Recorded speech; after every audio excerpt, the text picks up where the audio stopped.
This Gen Z wants to know, ఇప్పుడు ఈ సంఘటనకు సంబంధించి ఏం చెప్పాలనుకో అసలు పోలీసులు కానీ న్యాయ వ్యవస్థ కానీ ఈ పోరాటం లీడ్ చేసిన సంజయ్ గారికి first of all hats off madam. అది చెప్పుకొని మనం స్టార్ట్ చేయాలి. అక్కడ లోకల్గా POW చేస్తుంది బాగా, అండ్ అడ్వకేట్స్ బాగా చేశారు. ఇక విషయానికి వస్తే మేము ఒక చిన్న విషయం చెప్తాను. ఒక కథ ఓపికగా వినండి, చిన్న కథ, ఒక నిమిషంలో ముగిచ్చేస్తాను. ఇండియన్ పోలీస్కి, స్కాట్లాండ్ పోలీస్కి, అమెరికన్ పోలీస్కి ఒక ఎవరు గొప్ప వాళ్ళని ఒక రేస్ పెట్టారట. ఒక కుందేలుని పట్టుకొచ్చారట. మన శ్రీశైలం లాంటి దట్టమైన అడవుల్లో ఆ కుందేలుని వదిలేశారట. ఫస్ట్ అమెరికా వాళ్ళకి ఛాన్స్ ఇచ్చారట, పోలీస్ మీరు వెళ్ళి కనిపెట్టండి కుందేలు ఎక్కడ ఉందని చెప్పి. వాళ్ళు సెన్సర్స్, ఇమేజింగ్, లేజర్స్ ఇవన్నీ పెట్టి ఒక 2 రోజులు ఎతికేసి ఇక్కడ కుందేలు అనేది లేదు, ఒకవేళ ఉన్నా కూడా ఏదో జంతువు తినేసి ఉంటుందని అని చెప్పి రాసి ఇచ్చేసి బయటకు వచ్చారట. Scotland police వెళ్ళారట.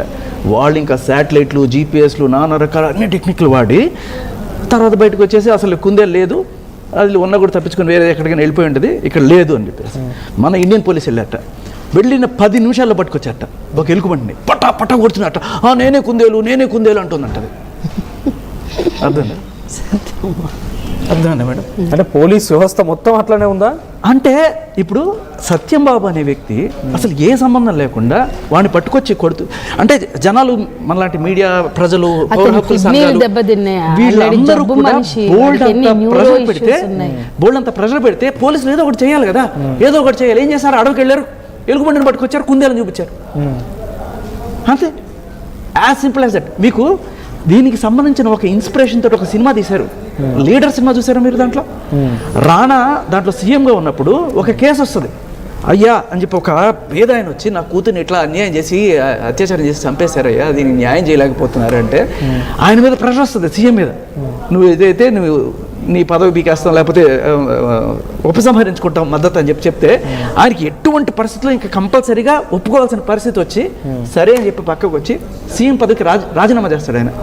ఎందుకైనా అంటే ఒక ఆడపిల్లని న్యాయం చేయలేని ఒక సీఎం పదవి అని చెప్పి తుచ్చం అనుకోని సీఎం అభయహస్తం ఇచ్చి నేను రక్షిస్తా అన్నాడు, దానికే కట్టుబడి చేశాడు. అంత ఎథిక్స్ ఉన్న వాళ్ళు, అంటే ఒక రైల్వే యాక్సిడెంట్ జరిగిందని చెప్పి రైల్వే మంత్రిత్వానికి రాజీనామా చేసిన మహానుభావులు ఉన్న దేశం అన్నది. అవును. అటువంటి ఎథిక్స్ ఉన్న వాళ్ళు ఇవాళ నేను అడుగుతున్నా, అసలు శిక్ష పడాల్సింది ఆవిడ్ని అదే ఎవరు చంపారో వాళ్ళ కన్నా వాళ్ళని కాపాడుతున్న వ్యవస్థలో ఉన్న పోలీసులు, పొలిటీషియన్స్ వీళ్ళు ఇంకా పెద్ద నేరస్తులు. వీళ్ళని పట్టుకోండి. అసలు వీళ్ళు ఇట్లాంటి 100 మందిని తయారు చేస్తారు. మేము హీరోలం అని చెప్పి ఒక IPS అధికారి భయపడాల్సిన అవసరం ఏంటండి? ట్రూతే కదా. రాత్రికి రాత్రి ట్రాన్స్ఫర్ అయితే ఇంకొక రోజు 2 రోజులు ఛార్జ్ చేయకుండా ప్రెస్ మీట్ పెట్టి కూడా రావచ్చు, కానీ దానికి ధైర్యం లేదు. మేము ప్రశ్నిస్తే కూడా సమాధానం. సాక్ష్యాలన్నీ కూడా మాయమయ్యాయి అంటున్నారు కదా. ఇప్పుడు ఈ సాక్ష్యాలకు ఎవరు రెస్పాన్సిబుల్?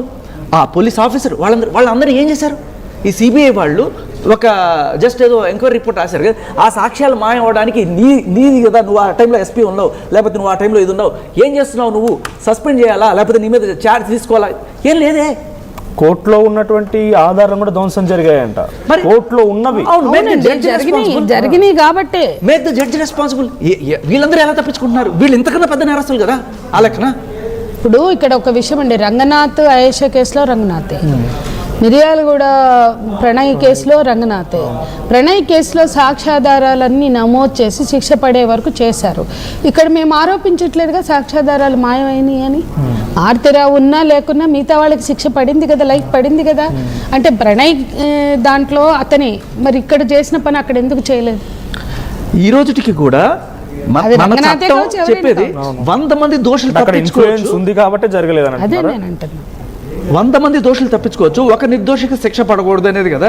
మరి ఇక్కడ ఆ దోష ఎవడో తప్పించుకున్నాడని అనుకుందాం, కానీ ఒక నిర్దోషికి శిక్ష పడింది కదా. 10 ఏళ్ళ 8 ఏళ్ళ మేడం, 8 ఏళ్ళ సత్యబాబు 14 ఏళ్ళు పడిందండి. 8వ ఏట అంటే మేము ఫైట్ చేసి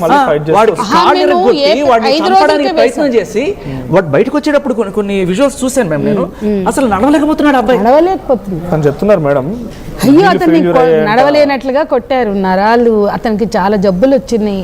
నాకు ఇప్పుడు గుర్తులేదు ఆ జబ్బు పేరు కూడా ఏదో ఉండింది, టెక్నికల్ నేమ్ మర్చిపోయాను. ఇదే డేటా విషయంలో చూసి నిజంగానే కోర్టు విషయంలో ఏం జరిగిందని అప్పుడు అడిగితే, ఆయన ఎప్పుడైతే తనకు దోషిగా తేలుస్తూ కోర్టు శిక్ష వేసిందో కోర్టు అడిగిందంట, బహుశా ఎంతవరకు నిజం తెలియదు, నీకు జీవిత ఖైదు కావాలా మరణశిక్ష కావాలా అంటే పోలీసులు పెట్టే టార్చర్ భరించేదంటే కంటే కూడా నాకు మరణశిక్ష విధించేయండి అని చెప్పన్నారంట ఆయన కూడా కోర్టులో.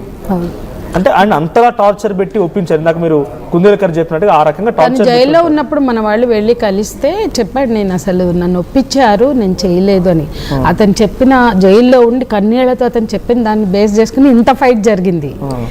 అక్కడ లాయర్లు, విజయవాడ లాయర్లు కానీ ఇక్కడ లాయర్లు కానీ. రీసెంట్గా ఇప్పుడు ఆ తల్లి ఏం చెప్తున్నానంటే సిబిఐకి అప్పగించినా నాకు న్యాయం జరగలేదని అంటే, ఇదే సిబిఐ ఆంధ్రప్రదేశ్లో కొన్ని కేసులు డీల్ చేస్తుంది. వివేకానంద రెడ్డి కేసు కానీ సుగాలి ప్రీత్ కేసు కానీ, వాళ్ళకు కూడా న్యాయం జరగదు అంటే అక్కడ కూడా పొలిటికల్ ఇన్ఫ్లుయెన్స్ ఉందని చాలా స్పష్టంగా అర్థమవుతుంది మనకు. అసలు సిబిఐ విచారణకి కోర్టు ఆదేశించిన రోజు ఆమె అక్కడ మాట్లాడింది. ఆ రోజే కనీసం ఈ సిబిఐ అయినా నిజాలని నిగ్గు తేలుస్తుంది, వారు న్యాయం చేస్తుందని ఆశిస్తున్నాను. అది కూడా బొమ్మ అయింది తర్వాత. ఇది అతిశయోక్తి కాకపోవచ్చు, అప్పుడెప్పుడు ఒక పొలిటీషియన్ అన్నారు సిబిఐ అంటే కాంగ్రెస్ బ్యూరో ఆఫ్ ఇన్వెస్టిగేషన్ అని కూడా అన్నారు. వాళ్ళు కూడా దే ఆర్ బెండింగ్ అన్నట్టుగా ఆ పొలిటీషియన్ ఆ రోజున అన్న మాట నేను గుర్తు చేస్తున్నాను. జస్ట్ కాదేది కవితకు అనర్హం అన్నట్టుగా ఎవరినైనా బెండ్ చేయొచ్చు, ఇక్కడ మనకి పవర్ ఉంటే అన్నట్టుగా అనిపిస్తుంది. ఎందుకంటే సరే మీరు పట్టుకోలేకపోయారయ్యా, మరి ఆ రోజు సాక్ష్యాలు డెస్ట్రాయ్ అవ్వడానికి రెస్పాన్సిబిలిటీ అయిన ఆఫీసర్కి మీరు చూపించిన శిక్ష ఏది? ఏం చర్య తీసుకున్నారు? నథింగ్. అది కూడా సంజయ్ గారు చెప్తున్నట్టుగా నిర్దోషి అని తేలించి ఆయన బయటికి పంపించింది. మరి దోషులు ఎవరైనా క్వశ్చన్ చేస్తే అప్పుడు సిట్ ఏర్పాటైంది కదా, సిట్టు దాని తర్వాత సిబిఐ. అసలు హైకోర్టు ప్రభాశంకర్ మిశ్రా గారు ఉన్నారు అప్పుడు హైకోర్టు. మేమందరం నేనే కదా పిలిచినారు వాడిని, నేను నిలబడ్డాను వెళ్ళి.